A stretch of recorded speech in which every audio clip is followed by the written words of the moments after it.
Welcome back to my channel SK First Exam. If you are new on my channel, please subscribe my channel.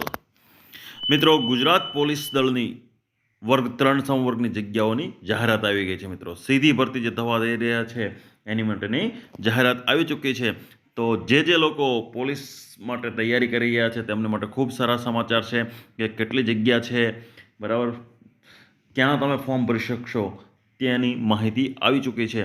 તો ઝડપથી આપણે જોઈ લઈએ કે જાહેરાત ક્રમાંક છે ગુજરાત પોલીસ રિક્રુટમેન્ટ બોર્ડ 2023-24/1. પ્રથમ જાહેરાત છે કે ગુજરાત પોલીસ દળમાં પોસઈ કેડરની બિનહથિયારી પોલીસ સબ ઇન્સ્પેક્ટર તથા લોકરક્ષક કેડરની બિનહથિયારી પોલીસ કોન્સ્ટેબલ, હથિયારી પોલીસ કોન્સ્ટેબલ, હથિયારી પોલીસ કોન્સ્ટેબલ, SRPF અને જેલ સિપોય વર્ગ 3 સંવર્ગની નીચે મુજબની કુલ 12,472 ખાલી જગ્યાઓ સીધી ભરતીથી ભરવાની છે.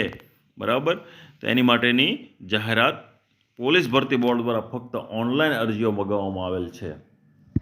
બિન હથિયારી પોલીસ સબ ઇન્સ્પેક્ટર પુરુષ કેટલી જગ્યાઓ છે એમાં? તો 316.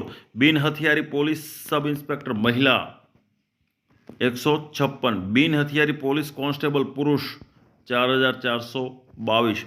બિન હથિયારી પોલીસ કોન્સ્ટેબલ મહિલા 2,178. હથિયારી પોલીસ કોન્સ્ટેબલ પુરુષ 2,212. હથિયારી પોલીસ કોન્સ્ટેબલ મહિલા 1,090. હથિયારી પોલીસ કોન્સ્ટેબલ CRPF પુરુષ 1,000. જેલ સિપોય પુરુષ 1,013 અને જેલ સિપોય મહિલા 85. એમ કુલ 12,472 જગ્યાઓ ભરવાની છે. સદરહુ જગ્યાઓ ભરવા માટે તમારે ઓજસ ઉપર ઓનલાઈન એપ્લિકેશન કરવાની રહેશે. જે ઓજસ ઓનલાઈન જોબ એપ્લિકેશન સિસ્ટમ છે એની અંદર તમારે એપ્લિકેશન કરવાની રહેશે. પરંતુ એક જે આ જાહેરાતમાં નથી આપવામાં આવી એ તારીખ કે ક્યારથી આ તારીખ ભરવાની શરૂઆત થશે તે આપવામાં આવેલી નથી. આથી તમને જ્યારે પણ તારીખ આપવામાં આવે ત્યારે આપણી ચેનલ ઉપર તમને અપડેટ કરવામાં આવશે. માટે જો તમે સબસ્ક્રાઈબ ના કરી હોય અમારી ચેનલ તો પ્લીઝ સબસ્ક્રાઈબ અવર ચેનલ.